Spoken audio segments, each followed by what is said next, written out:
Dennis Prager here. Thanks for listening to the Daily Dennis Prager Podcast.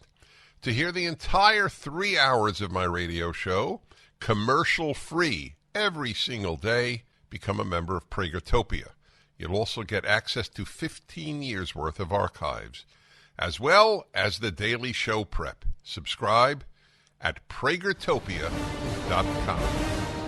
Hi, everybody. Dennis Prager here. And welcome to the Dennis Prager Show from Washington, D.C. Right. Now, okay, so here's an interesting question. Does everybody listening across the country and around the world think that that was Sean playing canned applause or real applause? I'm very curious. You know what? This is I'm sorry. This is goofy, but I'm fascinated.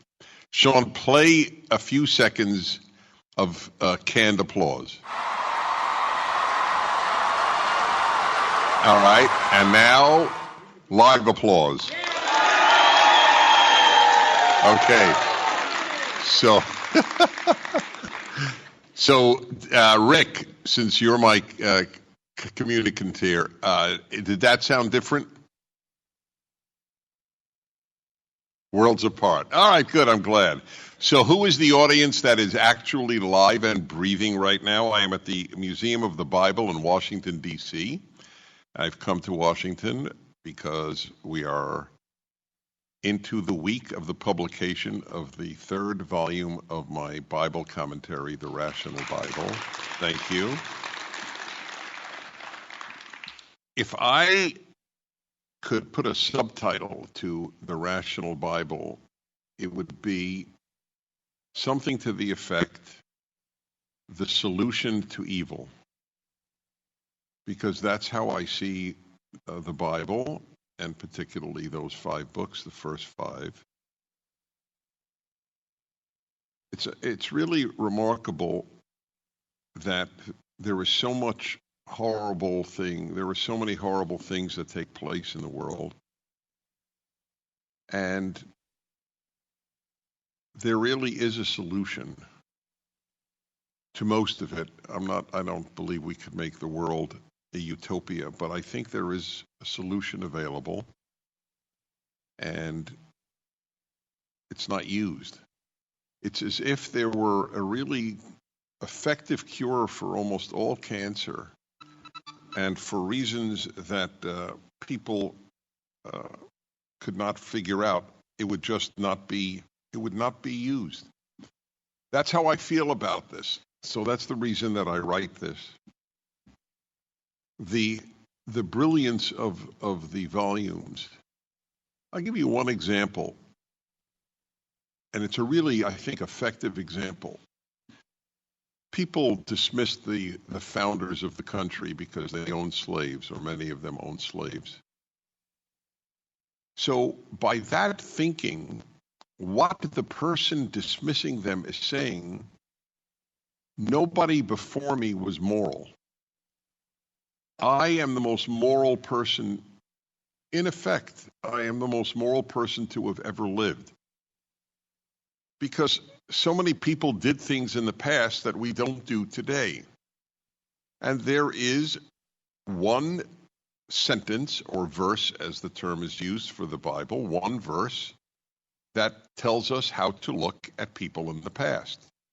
God saves one person during the flood, or one person and his family, to be precise, Noah. And it says why. Noah was a righteous man. But that's not the whole verse. It says Noah was a righteous man in his generations. It's teaching us that you have to assess people in their generations. Otherwise, you can never properly morally assess anybody.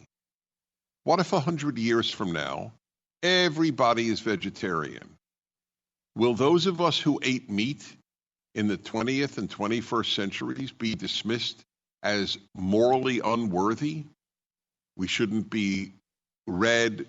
We should be dismissed as moral creatures.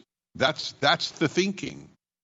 All it is the arrogance of the present generation. It's called presentism, the worship of the present. We have figured out all moral things. Barack Obama was opposed to same-sex marriage even while he was president. He said so. He said, I'm a Christian, and we believe that marriage is defined by the union of a man and a woman. So was Barack Obama morally incompetent until he changed his mind? Is he to be dismissed? And is anybody who actually continued to hold the view that Barack Obama held until relatively few years ago, are they still to be dismissed? We live in the age of moral stupidity. And part of the reason, a big part of it is people don't have wisdom. They're not taught wisdom. And anybody who's listened to my show is aware of my belief. Wisdom is the source of good, not good intentions. Good intentions mean nothing. Most of the atrocities of the 20th century, the most violent century in human history, were caused by people with good intentions. But we live in the age of feelings, so people's feelings are assessed. I mean well, therefore I am good. That's it. All you have to do is mean well. But there's a very big danger there. One is, what if you mean well and the results are awful? And here's another one. If the only way to assess whether a person is good or not is by their intentions, then by definition, all those who differ with me, the one with good intentions, have bad intentions. That is why people on the left are certain that all conservatives are bad people, because they assess themselves by their intentions. If leftists assess themselves by their results, none of them would be on the left. They would all abandon leftist ideology because they only produce awful things. So they only assess intentions. They believe their intentions are good. So by definition, those of us who are not in agreement with them have bad intentions. So some philosophical matters opening up the show today. To all of my listeners, I will be interspersing thoughts and ideas from this next book coming out. It's the book of Deuteronomy, the fifth of the 5 books of the Torah, the first 5 books of the Bible. And it's something I learned, which kills me. I learned it after the publication of the book. The most cited book by the founders of the United States of America, secular or religious, was Deuteronomy. They did research with computers. What book was most often cited? And it turns out the second place was Montesquieu, the great French Enlightenment thinker. First place was Deuteronomy, not Genesis, not Exodus, not Matthew. It's really fascinating. I was pleasantly surprised and a little ticked off that I didn't know it. I have to admit, I published a book on Deuteronomy, and nowhere do I mention that. One of the frustrations in writing a book like this is that after its publication, you come up with new insights. It's sort of like it should be updated every week. But I thought that people would find that of interest. It makes perfect sense to me. That's where they got their guidance from. The finest country ever devised was devised by people who believed that the most important book ever written was the Bible. But if you dismiss the founders, by golly, you'll dismiss the Bible. And that's the way it works. Even citing the Bible, most people with a college education assume that if you cite the Bible, you're somewhat of an idiot, a simpleton. The brainwash has been so complete. I went to Columbia University, which I'm not proud of, because it's become the least free, the most suppressive of speech in the country, according to those who assess free speech on campuses. Isn't that amazing? The most.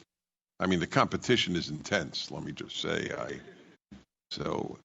I remember when I was young, I one of my many hobbies. I still have all my hobbies, but this one has sort of faded away. But I loved it. I was a stamp collector. And one of the American stamps that I would always read about stamps, I learned a tremendous amount about the world because of stamp collecting. And guys, could you turn that off because I just hear myself in the background? Thank you. Columbia, on its, I think, 300th anniversary or 200th anniversary, it said, Columbia was founded to teach, what was it? Science, math, literature, and theology. Imagine that. Theology. Okay, we'll be back. We're at the Museum of the Bible in Washington, D.C.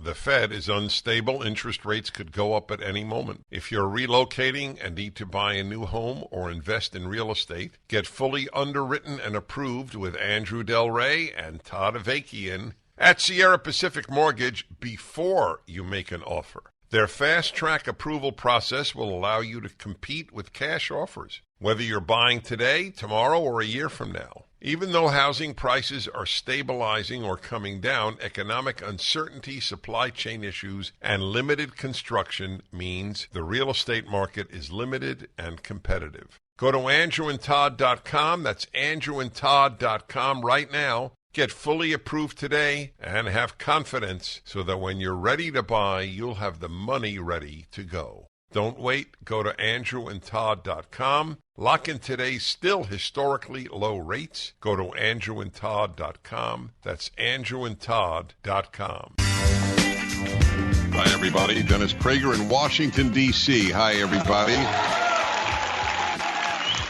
Yeah, it's a big day. My book is coming out next week, and this is the celebration of it here. I'm going to share with you a very personal feeling. I mean, it's not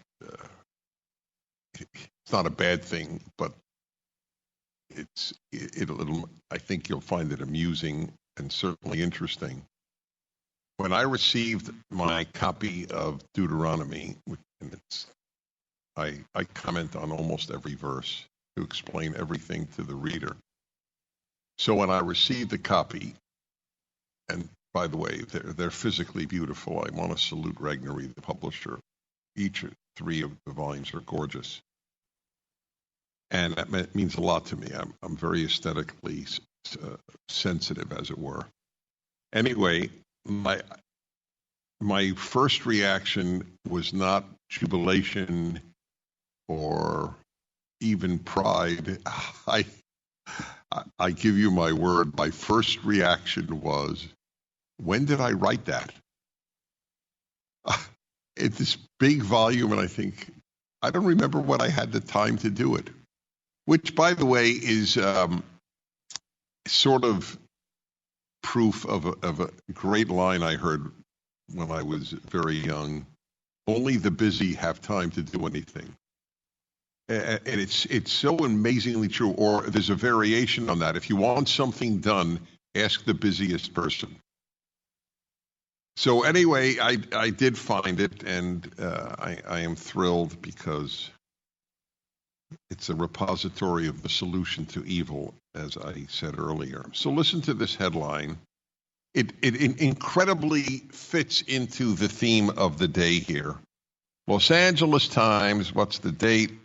September 30th, all right? So that's 4 days ago.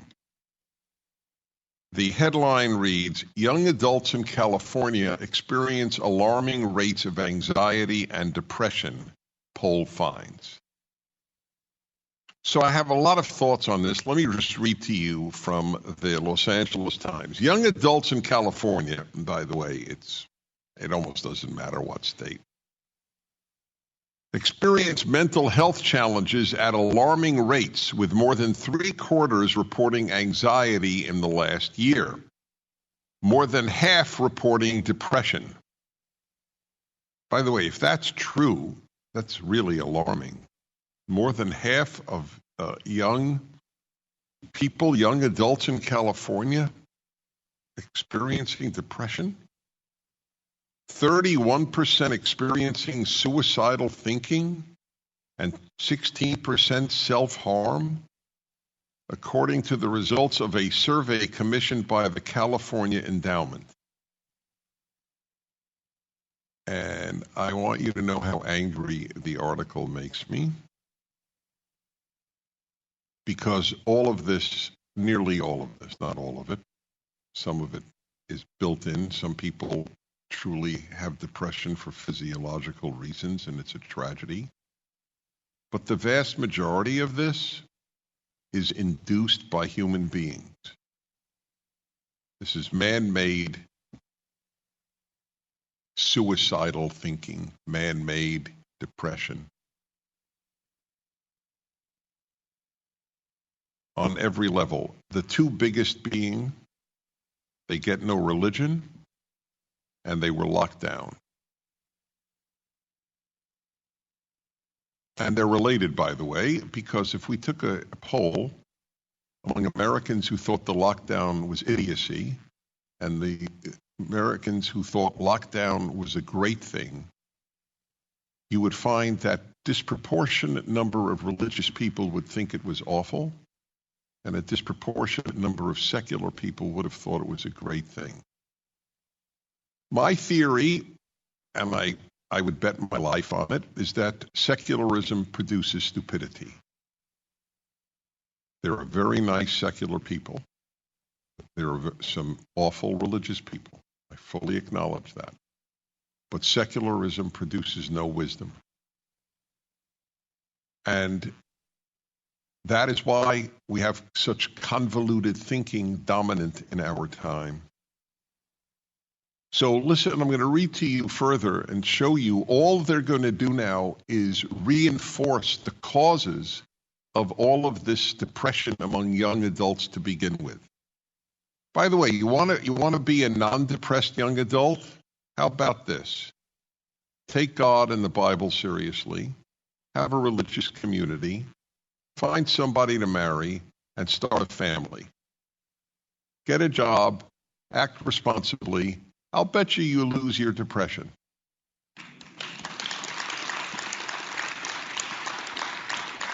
For those of you listening, there is no one here with an applause sign. I just want you to know that was a spontaneous eruption of probably a largely religious audience. Therefore, more likely to take what I'm saying seriously. The numbers reflect a years-long trend of worsening mental health among young people that was exacerbated by the COVID-19 pandemic, experts say. No, it wasn't. It was exacerbated by the response to the COVID-19 pandemic. I never, ever say COVID. I always say lockdown. Before the lockdowns, after the lockdowns, and so on. No one should say COVID. COVID was not the culprit. Sweden did not lock down, just for the record. Sweden is ranked 55th in deaths per million in the world. I checked it yesterday, 55th. And the United States, I think, is 20th. 55th.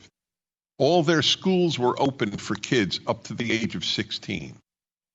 You think that there's as much suicidal thinking in Sweden as in the United States? I'll bet not. And the only difference, since it's a very secular country, the only difference is lockdowns. So maybe you idiots who gave us lockdowns, you people with PhDs, which generally means you're probably not wise, because you went to school even longer than people who got a BA. So it's even less likely that you have wisdom. The poll of nearly 800 Californians ages 18 to 24 also found young people facing significant barriers to getting help, with nearly half of those who wanted to speak to a mental health professional saying they had been unable to do so. That's what it is. There's the answer. Mental health professionals. As we know, they're doing a great job. That's the answer. not a religious community. It's not, of course, it wouldn't even enter an LA Times article. You might as well tell them, actually I was going to say that they would advocate witchcraft, but they would sooner advocate witchcraft than Christianity or Judaism.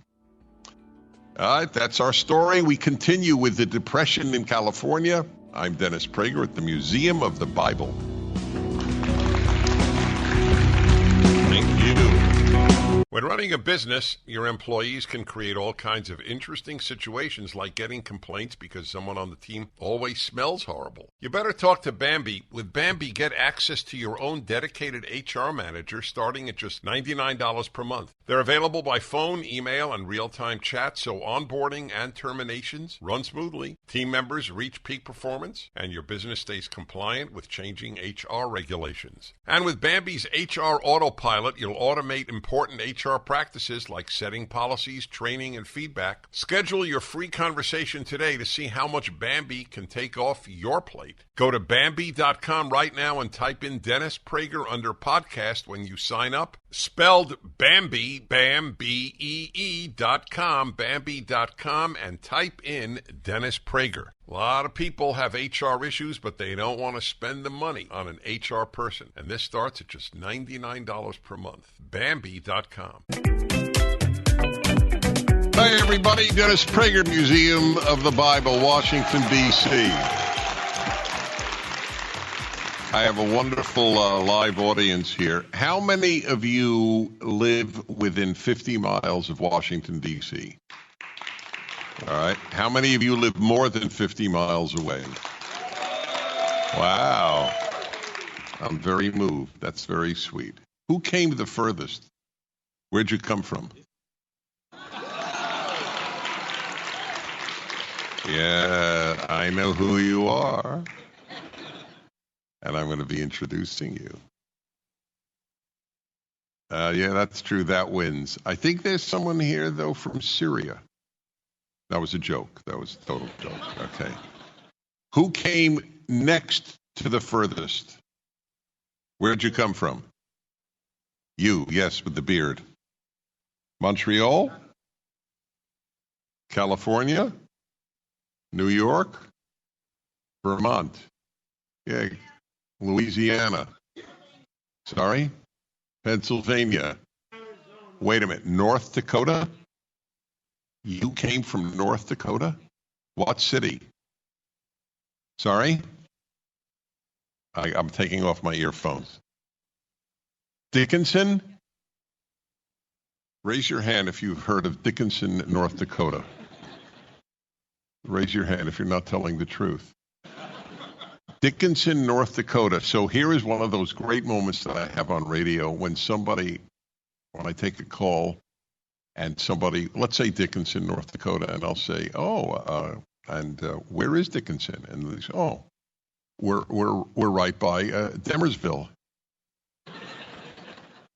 They do that all the time. I find that it is one of my happiest moments on radio when I get a predictable, silly answer to a question because nobody heard of Demersville either. Where is Dickinson?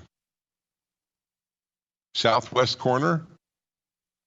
So, and did you come just for this? That's very beautiful. That's really nice. How do you deal with the constant wind? This is a serious question. Do you get used to it? You do. You get used to it? Uh-huh. So you brought your North Dakota child. That's really nice. So when you leave the Dakotas, do you go, oh, this is so awful. There's no wind. All right. Anyway, this is fun. I enjoy it. You really did come from all over. Thank you for doing that. I'm very touched. I really am. By the way, hey, just for the record, I came from California too. But coming to Washington, D.C. from California, there's no change in terms of liberty. See, when I go to Florida, I breathe in humidity and, you guys from Florida? It's real. I have watched Florida go from being basically a retirement area for New Yorkers to the most dynamic state of the United States of America. And Texas is a close second, and just wanted to say that. You're doing great. Let me continue with this article about how much suicidal thought there is among young adults in California, Los Angeles Times. All right? So I continue. I'm telling you, it's the age of stupidity. The challenges reported by the poll are, quote, extremely concerning, said Dr. Benjamin Maxwell, interim director of child and adolescent psychiatry at Rady Children's Hospital, San Diego, who was not involved in the survey. So here's his solution. As a society, we have underfunded mental health support for people for decades. That's what it is. You wanted to know why half of California's young people are depressed and suicidal? A third of them are suicidal because we have underfunded mental health. Do you understand the thinking that is involved here? Wait a minute. So obviously, we have underfunded this in the past as well. Clearly, he doesn't think there was a time when it was properly funded. So the change is not the funding of mental health professionals. The changes must be societal. But no. Oh, by the way, he's with a children's hospital. I wonder if an 11-year-old says that she is a boy, what do they do? Just for the record. MyPillow is having their biggest sheet sale of the year. You all have helped build MyPillow into the amazing company that it is today. Now Mike Lindell, inventor and CEO, wants to give back exclusively to his listeners. The Percale and Giza Dream bedsheet sets are available in a variety of colors and sizes, and they're all on sale for as low as $29.98 with our listener promo code. Order now, because when they're gone, they're gone. The Percale and Giza Dream sheets are breathable and have a cool, crisp feel. They come with a 10-year warranty and a 60-day money-back guarantee. Don't miss out on this incredible offer. There's a limited supply, so be sure to order now. Call 800-761-6302. Use the promo code Prager. Or go to MyPillow.com, click on the radio listener square, and use the promo code Prager. Now you folks recognize that theme? Hi, everybody. Well, I have an audience from all over America. We established that last hour. This is Dennis Prager for the inauguration. Excuse me. We don't have a cough button in Washington. For the inauguration of the publication of the third volume of my life's, I guess, most important work, my commentary on the first 5 books of the Bible, Deuteronomy. For those watching, I'm showing you for the first time what it looks like. And it's beautiful. Yep. You're staring at the beautiful cover, and I'm staring at a picture of me. You're luckier, I just have to say. I'm okay, but this is better. Anyway, it is out, and we're honoring it at the Museum of the Bible, which is quite appropriate. It's a terrific museum. All of you should visit it from all over the world. It is a remarkable achievement, and it's worth bringing your kids. The greatest book in the world. The most, by far, I mean, there's no close second. Well, there is a second. I guess the Quran would be second, but there would be no Quran if there were no Bible. But this is what made Western civilization, these books of the Bible. So I welcome all of you who were listening and watching to the Dennis Prager Show. I just want to finish. I started last hour a piece in the Los Angeles Times about how depressed young adults are. And of course, what the problem is that we don't have enough mental health care funding. That's the gist of the article. The poll said that more than half report depression and 31% suicidal thinking, 16% self-harm. Okay, it's pretty bad. So let me give you a little more, because this is so insightful as to the times in which we live. Alejandra Barba, 20, grew up in a home with a family she loves, but who was strictly religious. So I did a search. This is the only time religion is mentioned. The best antidote to depression, religion, is never mentioned as an antidote. It is only mentioned as a problem.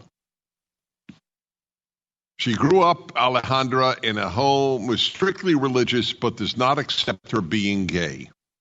That's the only mention of religion, that they're bigoted. The classic LA Times, the entire left in the country. New York Times would have the same article.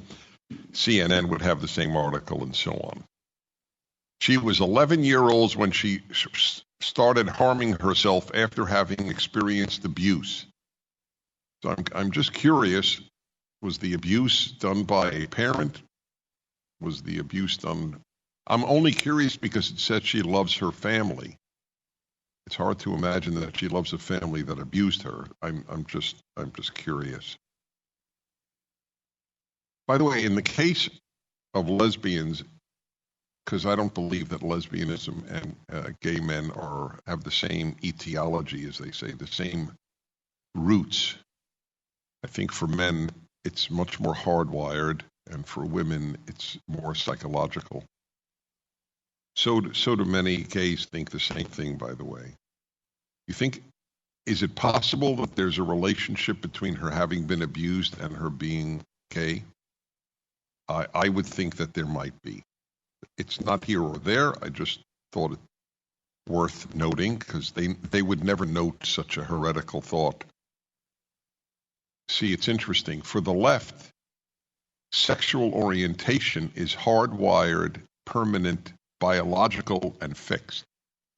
But your sex is none of that. Isn't that interesting? So whether you're gay or lesbian is hardwired, biological, and fixed. But whether or not you're a boy or a girl is not hardwired, biological, or fixed. Everything they say is nonsense. Everything. When the pandemic hit, she was a senior in high school. Suddenly, she was forced to stay home, isolated from friends and the academics at which she excelled and that kept her motivated. So whose fault is it that she was forced to stay at home? The LA Times, which massive advocacy of closed schools, would never even think, maybe that was an error. It doesn't occur to them. Lack of self-awareness is another distinctive trait of the left. 5% of those surveyed identified as gay or lesbian, and 17% as bisexual. Bisexual. So do you think is that hardwired as well? Or is that socially induced? I believe it's much more socially induced bisexuality than it is hardwired. And to the extent that it's hardwired, then one has I've asked this question from the beginning of my thinking on the gay issue, which is a long time ago. I wrote a 17,000-word essay on this in the 1990s. When Leviticus comes out, that'll be the 5th of the 5 volumes, I will have a 20,000-word commentary on one verse in the Bible. There will be a small book on one verse. The male homosexuality verse. I've read a lot about this. So I have a question. If you're bisexual, that means that you can have sexual relations with either sex. So if that is the case, is it wrong for a parent to say to such a child, let's say you're a girl, listen, since you acknowledge that you can make love to either sex, why don't you choose males? We would love to see you ideally married to a man. Is that bigoted? I'm serious. Is that wrong?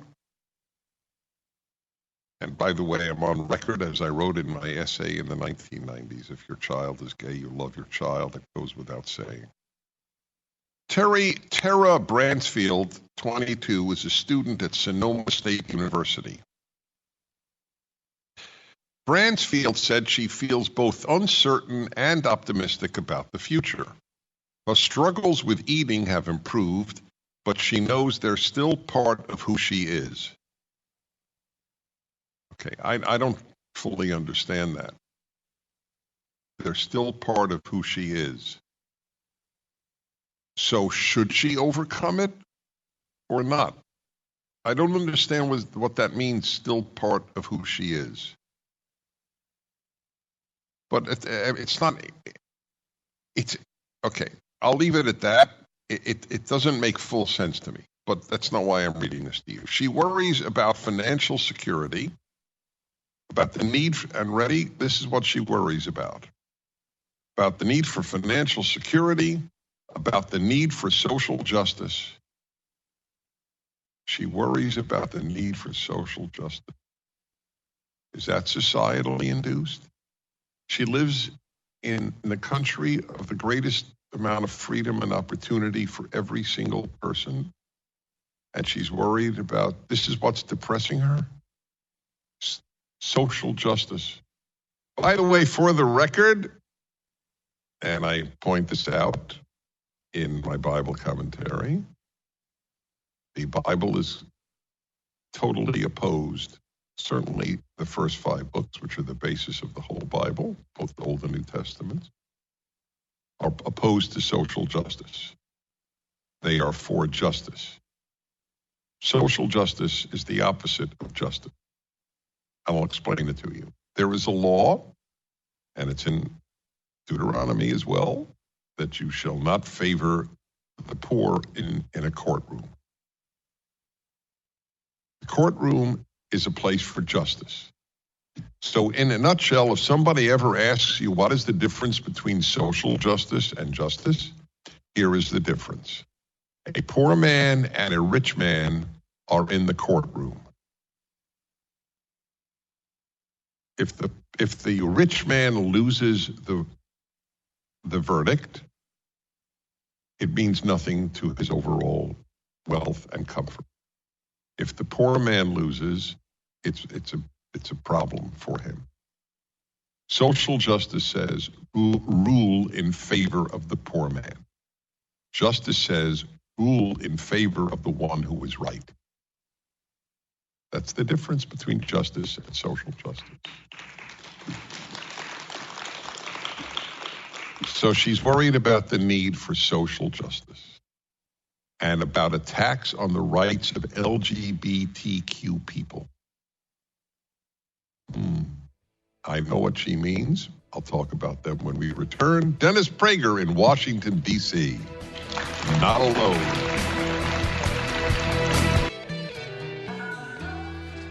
All right, everybody, here we are. All right, welcome back. Nice to see you all. Folks, I have about 100 folks here. Would that be about right? From all over the country. And I appreciate very much your coming. This is the most, I don't normally spend this much time on one article, but it gives you an idea of how backwards the thinking in our society is. It's an article about how many depressed young adults in California, and you could take most other states and have the same results. What we need is more funding for mental health. They speak about, so that's their answer. What kids need are more psychiatrists. That'll do it. And more funding for social workers and psychologists as well. That's what they need, young adults. Does a psychiatrist, does a psychologist, social worker provide meaning in life? Do they provide you with a community, the things that really matter? How many of them are saying, you might want to consider finding a good person and marrying? I'd like to know what percentage of psychologists in California advocate that to this group. It's 18 to 24. No, what you need, as I wrote here, more social justice, and you'll be a happier person. Get that? So they're describing this 22-year-old, is she 22? Yeah, 22-year-old college student. She worries about the need for social justice. That's a depressing subject. And about attacks on the rights of LGBTQ. The only attack on the right of LGBTQ of which I am aware is with regard to there is no LGBTQ. That's lesbian, gay, bisexual. Oh, yeah, T, that's right. The transgender, yeah, that's right. You cannot, if you're a biological male, you can't compete against biological females in sports. You can't play in women's division. So that's called an attack on LGBTQ rights. There was a story out of either a college or a high school. I'll find it for you, wherein a biological male said he was a female and entered the female locker room where he stood naked, and the girls were not pleased with that. And so they were all told that she has complete use of the locker room. They will have to all change in one little room. So instead of 5 minutes to change, it took a half hour. He had full use of the entire locker. Now, this creature is a total narcissist. Leftism is legalized narcissism. And this is a perfect example. And this is called an attack on the rights of LGBTQ. And that's one of the reasons that this young woman is depressed. Next, while we're in California, this happens all the time. I don't know why. I usually get this in January, but they decided to print on September 30th. That's 4 days ago. Governor Newsom signs hundreds of new California laws. For those of us living in California, this is such good news. If there's anything that we need, it's new laws. There are not enough laws in California. Try to start a business in California. That's why people don't start businesses in California like they used to, anywhere near it. This is what is considered good governance. Why does the left think more laws is a good thing? I'll tell you why. Because it strengthens the hand of the government. And that's what the left stands for. The bigger the government, the happier the left. For conservatives, the bigger the government, the less happy we are. It's a classic, unbridgeable difference. We think that beyond meeting basic needs, government is the problem, not the solution. The line Ronald Reagan stated that converted me to being a Republican. I was a Democrat. Look, I'm a Jew from New York. What do you expect? It's in my birth certificate to Democrat. You can change sex in New York, but not party. That's indelible. The party I was assigned at birth. That's the way I'm going to refer to it from now on. That's right. That's what I was assigned at birth. Democrat, D for dummy. And this is the way in which life works. His line changed my life. I realized, holy crow, that is not just true in America, that government is the problem, not the solution. But then I realized, because I was preoccupied with evil my whole life, nearly all evil came from big government in the 20th century. You can't have genocide without big governments. There was only one example of non-big government genocide, the Hutus massacre of the Tutsis in Rwanda. I want to be factually accurate. But beyond that, the 100 million non-combatants, not military people, citizens, slaughtered by communists or slaughtered by big government. And yet the left loves it. So this is the way it works on the left. Christianity is awful. Look at the Inquisition. By the way, I did look at the Inquisition. I'm a Jew who wrote a book on anti-Semitism, and I did look at it. Over the course of a few hundred years, approximately 3,000 people were killed by the Inquisition.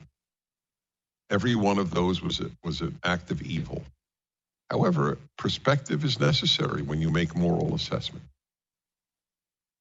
3,000 over 200 years. When communists killed 3,000 every day, it's not really comparable. But anyway, Christianity is judged by the Inquisition. But big government is not judged by genocide. Get it? And every single kid who goes to college doesn't know what I just said. Has no clue. This would be revelatory.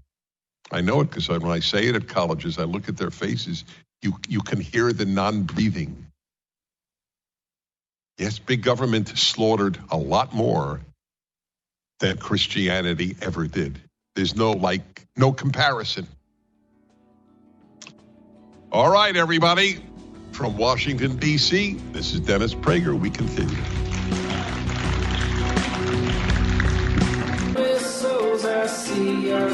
Hi, everybody. Dennis Prager, Washington, D.C., Museum of the Bible. A lot of terrific people from all over the country to celebrate, otherwise you wouldn't be here, the next volume. It's been a big hiatus, partially because so much was closed during the lockdowns, but it's out. And all of you listening, I hope you read it. I believe it'll deeply affect your life. It's the third volume of my Rational Bible, the most quoted book of the founders of America, Deuteronomy. And its subtitle is God, Blessings, and Curses, because there's a line in there: I have put before you,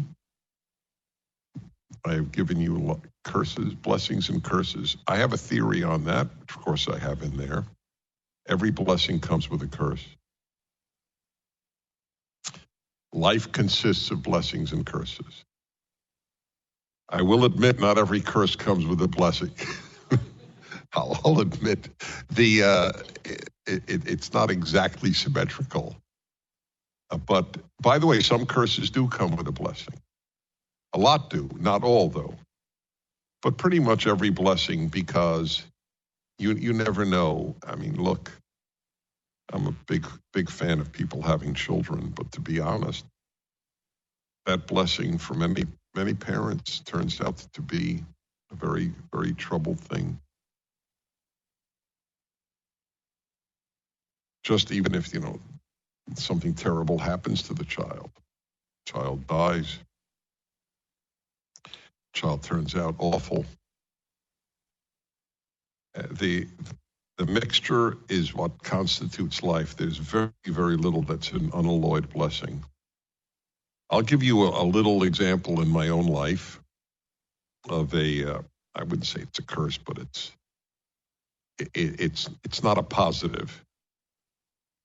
And everybody has this. That's why I feel totally free to say it openly. It's nothing horrible, but I have a very short attention span. I get bored incredibly quickly, somewhat like a 7-year-old. I knew that very early in my life. And I have turned that into a blessing. How? I became interesting. Because I was starting to bore me. I give you my word, as I sit here before you here in Washington and those listening on the radio and watching on the Salem News Channel. I began publicly speaking at 21 because of my travels to the Soviet Union. And very early on, in the middle of a speech, this was a seminal moment in my life, I said to myself, obviously I didn't say this out loud, I said to myself, Dennis, you're boring me. And from then on, it was a project of mine that essentially every sentence that I said publicly would be interesting. Because I had to keep me interested. And the same in the writing. That's my most important thing, aside from the content itself, obviously. It must hold your interest. I remember, and every one of you had this, everyone has had a boring teacher or a boring clergyman, but I went further. When I had a boring teacher, I remember saying to myself, does he think he's interesting? This fascinated me. Do boring people hold their own interest? And if they do they find other boring people interesting? I don't have an answer to these. These are puzzles. They don't keep me up at night, but they do keep me up during the day. Okay, anyway, blessing, that's why God blessings and curses. All right, so let's see some of the laws. This is listed in, I think it's in the LA Times as well. SB 107, Senate Bill 107, aims to make California a sanctuary state for transgender health care, shielding transgender people, including youth and their parents, from legal action from states with bans and restrictions. Sanctuary state. So, and by the way, that means if you're 12 and you escape, apparently, if I read this wrong, fine. Not fine. I apologize. But if you're a minor, let's put it that way, you want to get puberty blocking drugs, you can't get it in Alabama. You can get it in California, and California is not obligated to tell your parents that you are. That is now a law.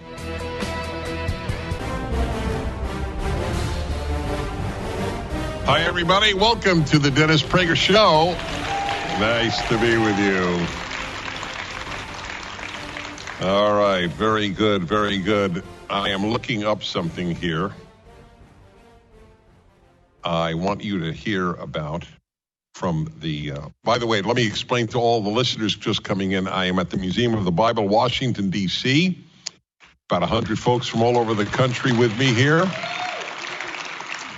Thank you for the publication after years. The next volume is coming out this week of my Rational Bible. And I hope all of you listening get it. Every author hopes that people get their books, I understand. But I think it's fair to say this is purely an idealistic venture to devote so many years to explaining the first 5 books of the Bible. Let's put it this way. Nobody writes a commentary on Deuteronomy to get rich. Is that fair? I was reading to you last hour, and I want to find one more law that yes, here it is. This is of all the laws passed, this is just published in the Los Angeles Times, what the governor of California has signed. Here is a law, AB 2098, Assembly Bill 2098, makes it easier for the California Medical Board to punish doctors who spread COVID-19 misinformation. We've never had laws like this directed against doctors with one specific illness. We have lived a gigantic lie perpetrated by most of the medical community. In the last 2.5 years, my attitude toward the medical profession, my attitude toward teachers, has undergone a terrible transformation. I have no joy in it. Having doctors and teachers in my extended family, on a personal note, who are wonderful people, but they are not members of wonderful profession. This is a scandal that will hurt people. So I might add, the summary is benign. What it really is, the law, is that a doctor who's, for example, I'll give you a very specific example. A California physician says, I think that therapeutics like ivermectin and hydroxychloroquine with zinc might help you. They can lose their license to practice medicine. Completely safe drugs on the list of the 100 most important medications of the World Health Organization. But if they prescribe it to a patient who, in an early stage of COVID, can lose their license, certainly if they announce that they're doing so. It's so interesting how moderns will be so quick to ridicule the Catholic Church for putting Galileo under house arrest. I don't know why this is morally superior to that. I'll tell you, the reason is the substitute for Judeo-Christian religions has not been rational thought. It has been irrational thought. And all of the isms, especially Marxism, this is an example. This is a frightening thing that your doctor in California can lose his or her license if they say something that the CDC doesn't agree with. How is science supposed to advance if you all have to heed the doctrine of some governing board? How is it supposed to advance? Is there any great breakthrough that has not come from an outlier? As I've said more on moral matters, all good is done by outliers. Not every outlier does good, but all good is done by outliers. The sheep don't do good. The herd doesn't do good. When doctors become sheep, a lot of people get sick. I'd like you to hear something talking about doctors. So it's the second clip, gentlemen, back in Los Angeles. And you're going to hear a member of the House of Representatives, Andrew Clyde, talking to Dr. Bhavik Kumar, Director of Trans Care at Planned Parenthood.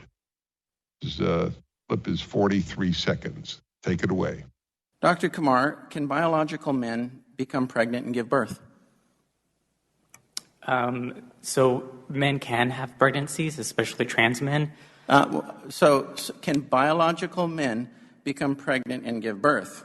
So are you saying that a biological female who identifies as a man and therefore becomes pregnant is, quote, a man? Is that what you're saying? These questions about who can become pregnant are really missing the point. I'm here to talk about what's happening in Texas. This is me asking a question and you question. answering. I'm asking the question, sir, not you. Right, and I'm answering the question. Somebody with a uterus may have the capability of becoming pregnant, whether they're a woman or a man. That doesn't make a difference. Okay, we're done. That's right. I think we are done. Someone with a uterus may become pregnant whether they are a woman or a man. This is a doctor, my friends. He won't lose his license. Get it? So if you say that whether you have a uterus or not, you can become pregnant, you keep your medical license. But if you say, I think that hydroxychloroquine will help your early stage of COVID, you can lose your license. For the record, since I'm at the Museum of the Bible, I tell you, I've said this for decades, the consequences of the death of religion in America are among the biggest reasons I stay religious.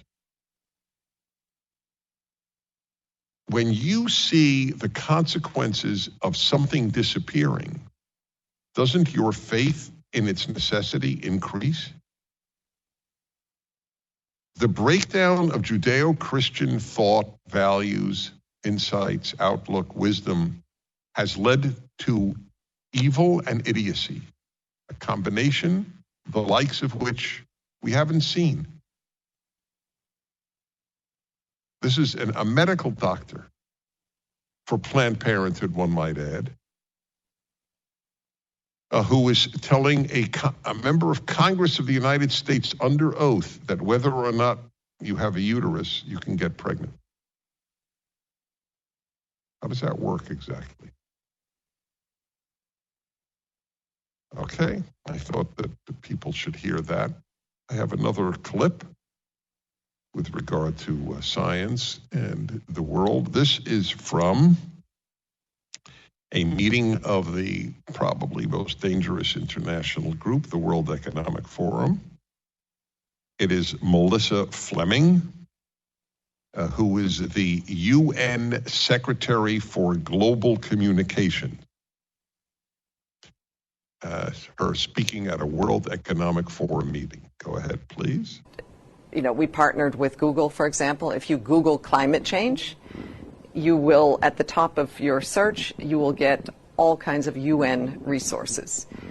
We started this partnership when we were shocked to see that when we Googled climate change, we were getting incredibly distorted information right at the top. So we're becoming much more proactive. You know, we own the science, and we think that the world, you know, should know it, and the platforms themselves also do. But again, it's a huge challenge that I think all sectors of society need to be very active in. We partner with Google to lie to you, or, if you will, to deprive you of any view we don't have. That's even better. That nobody could disagree with. They may say that the ones that they're blocking are lying. So drop my lying line. We can all agree the United Nations and Google have partnered, she said it, in suppressing all contrary views on climate change. How's that? And I would say 80% of college students think it's a great idea. We got a battle on our hands, and we may win, but we have to fight. Back in a moment, Dennis Prager, Museum of the Bible, Washington.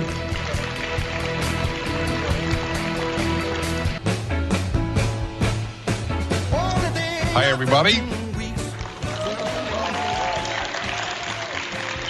My friends, these are real live people from all over the country who've come to Washington, D.C. I'm very honored that you're here for the publication of third of my 5-volume work on the Bible, the Rational Bible, Deuteronomy. You can all order it at the Prager store or at Amazon or anywhere else you want. I hope you will. It's meant to be life-changing. I want to remind you, I ended the last segment saying we can win. That is, we can win for liberty, for the values that have made America the greatest country ever invented. I don't say that because I'm American. I say it because it's true. I know it's true because everybody wants to move here. Why would everybody want to move here if it weren't a better country? Anybody in the history of the world ever wanted to go to a worse country? Why did 3 million blacks move here in the last few decades? Because it's better here for a black than it is in Africa. That's why. I don't know why. Is that, can't say that at a university, but it is true. There's a group that is fighting for this country, the Alliance Defending Freedom. They take cases of liberty and religious liberty to the Supreme Court. They can only do so because we, the lay people, fund their lawyers. So this is fundraising time for the Alliance Defending Freedom. There is a link at my website. The hardest thing to get people to do is not give money. I figured it out. It's to get them to hit the link. Isn't that interesting? That is. Most people, if people could will $100 to the Alliance Defending Freedom by thinking it, they would be flooded with money. But I have to hit a link. I understand that. I know it because I'm as normal as everybody else. I get it. But folks, we have to fight. We have to help the fighters. There's a link for ADF at my website. Please do the good of supporting them. So a miracle sort of is happening in Ukraine. The Ukrainians apparently are winning, which is it's worthy of applause. I agree with you. And this, nobody expected this, I don't think. I truly don't. I don't think the Ukrainians expected this. So he has called up, Putin has 300,000 Russian men in a draft. The number of Russian men who ache to risk their lives in Ukraine is close to zero. And so many, certainly those who have the means, have already fled Russia. They have gone to Finland, they've gone to Sweden, they've gone wherever they could go. What exactly would they be dying for? Did Ukraine invade Russia? This is not like fighting. He makes it sound like they're fighting Nazis, but they're not fighting Nazis. Not to mention Zelensky's a Jew, just as a parenthetical, just to really make it hard to say it's a Nazi regime in Kiev. I don't know if he would be the first Jewish Nazi, but let's say there aren't many.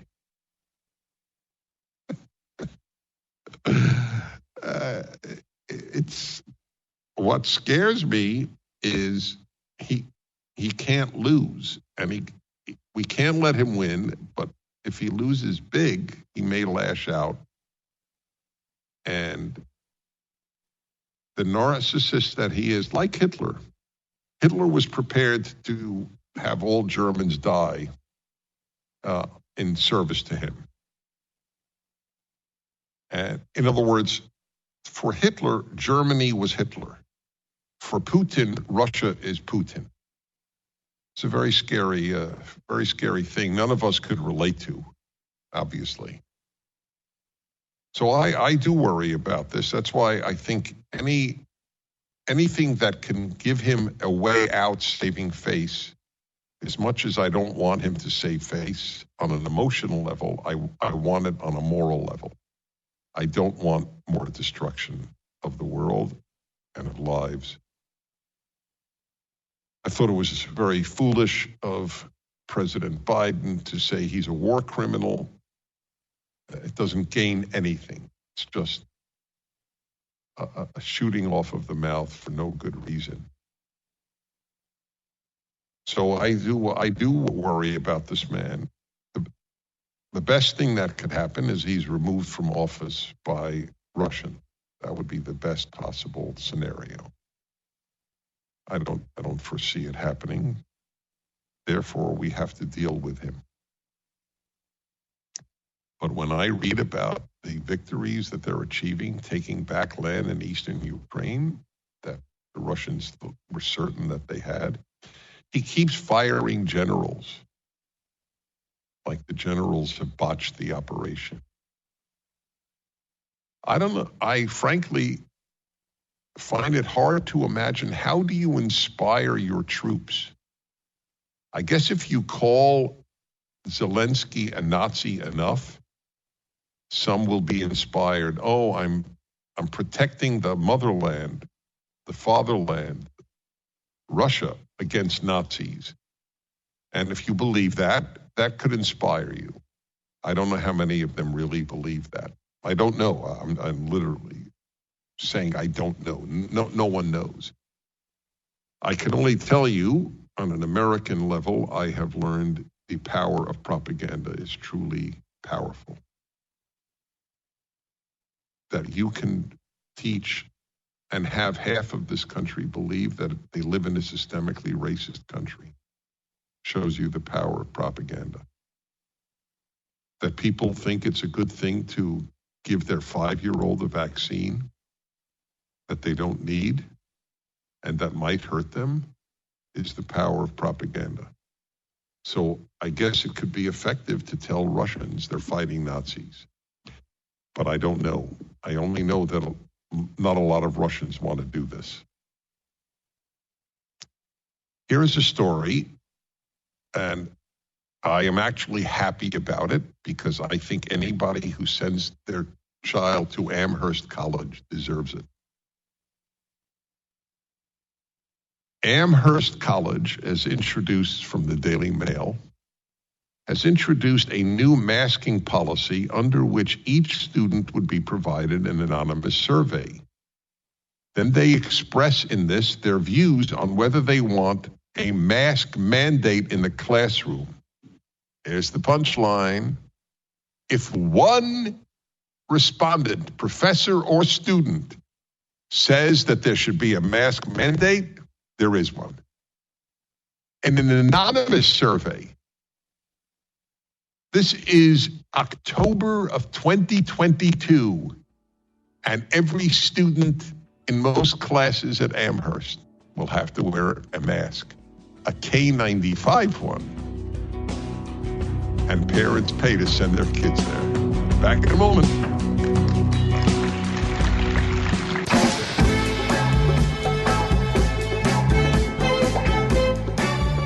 Hello, everybody, and welcome again. You're a great audience. I think I should take this audience with me around the country. You would come? I think that would be a blast. Charter like a bus, take a month, and just broadcast from all over the country. You're in? I think it would be great. So I was about to say, look, you only live once, and I'm a believer in the afterlife, but this life I do believe is once.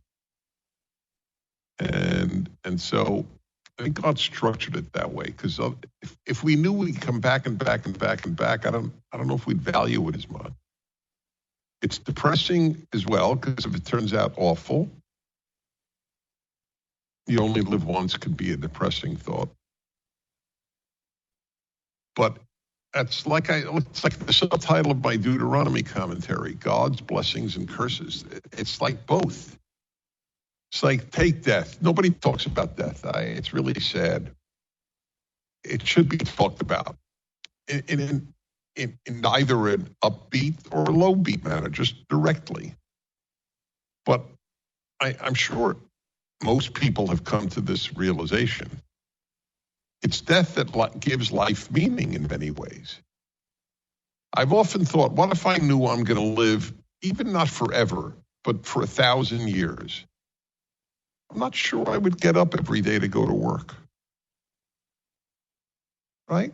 I mean, imagine a kid, do your homework. I'll do it in 150 years.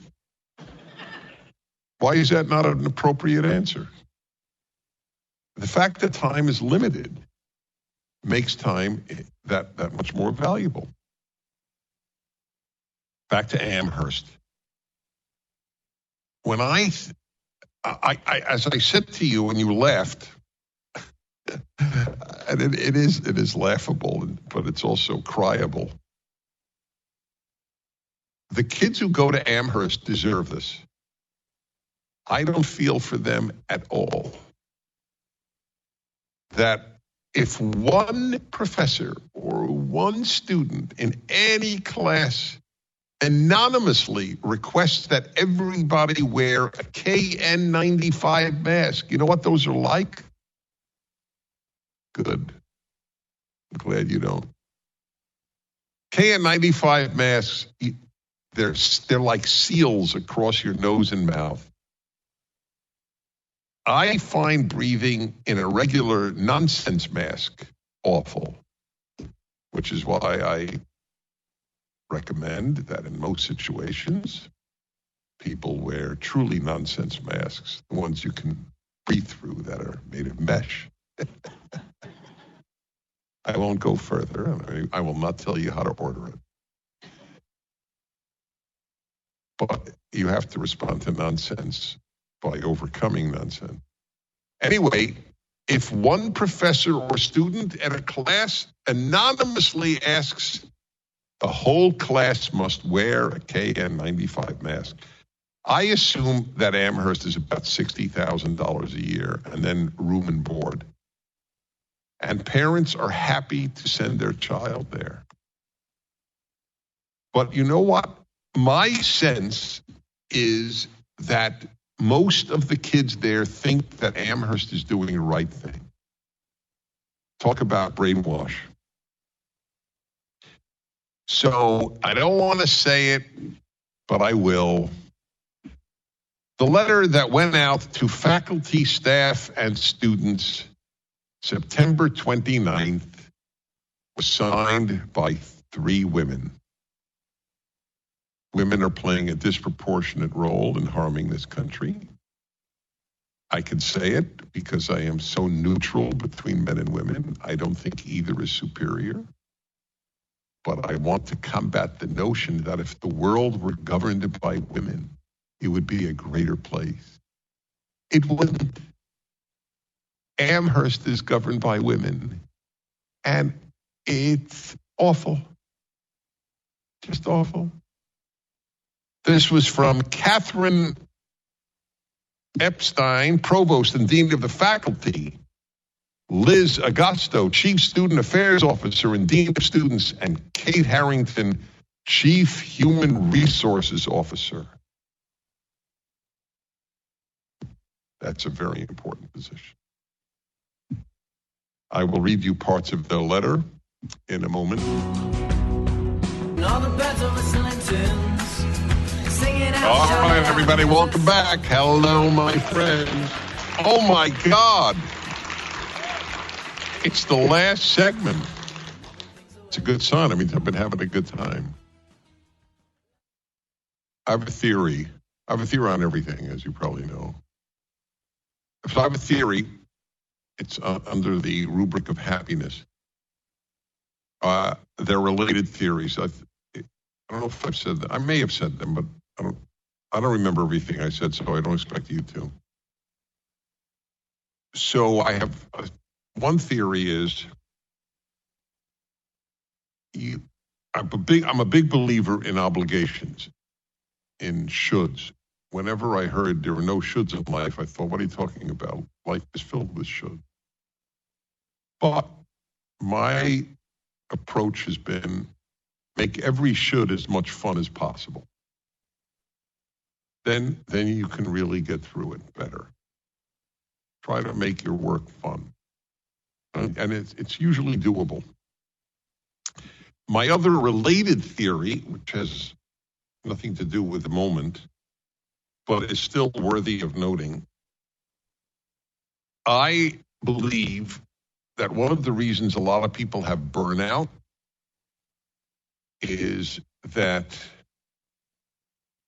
they don't follow a theory of mine, and that is you should take a vacation every day. People rely on a 2-week vacation some time of the year, and then the rest of the time they work very, very hard. I don't rely on 2-week vacations. In fact, I pretty much never have one. So I take a vacation every day. I make room for just enjoying myself like I would on a vacation, whatever it might be. It's something to think about to everybody listening, and obviously those of you here. Well, it's too bad. I have so much more to report. Well, that means I've done my homework in some way for tomorrow. That's the way I look at it. If I didn't report some stuff today. So with 1 minute to go, let me remind everybody listening that life-changing stuff is available in my Bible commentary, The Rational Bible. Deuteronomy is coming out in a week. You can pre-order it at Amazon or at the Prager store, 50% off. Amazon is, I think, 40. And it's called The Rational Bible, Deuteronomy, the most quoted text of the founders of this country. For those of you here, I will be personally with you. I just signed them this morning in purple ink, just for your knowledge, because I bring my own fountain pen. Anyway, God bless you for coming. It has been a joy to be with you. I mean that very sincerely. And to the rest of you, I'll see you tomorrow from Los Angeles. The Dennis Prager Show, live from the Relief Factor Pain-Free Studio. Thank you, everybody. Thank you. Dennis Prager here. Thanks for listening to the Daily Dennis Prager Podcast. To hear the entire 3 hours of my radio show, commercial-free, every single day, become a member of Pragertopia. You'll also get access to 15 years' worth of archives, as well as the daily show prep. Subscribe at pragertopia.com.